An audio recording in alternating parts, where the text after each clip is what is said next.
Hello, hello mga bebs! Pagod ka ba maghapon? Yung gusto mong magpamasahe pero tamad kang lumabas at galing ka sa trabaho at gusto mong ma-relax?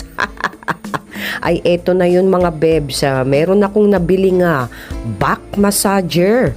At hindi mo na kailangan magbayad lalo na't kung pagod na pagod ka at madalas ang nararamdaman mo ay yung likod mo talaga ay masakit.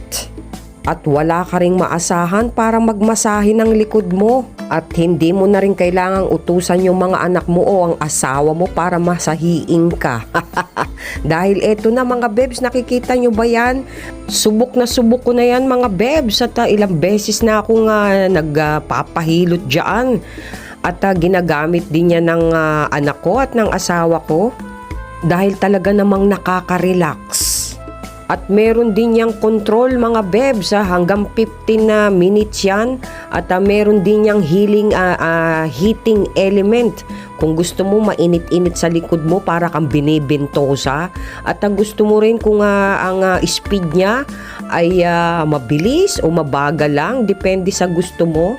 At meron din siyang reverse mga bebs. Ang ibig sabihin may counterclockwise at may clockwise. Parang utak ko minsan bumabaliktad, ganun.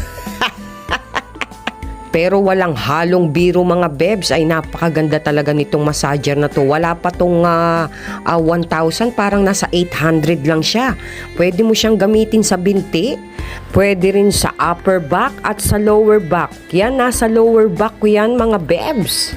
Kaya tignan mo, relax na relax ako habang nanunood ako ng Netflix. It's my total relaxation. So kung interested kayo mga bebs, i-check nyo lang yan sa yellow basket ko. Thank you mga bebs. Good vibes. Mwah.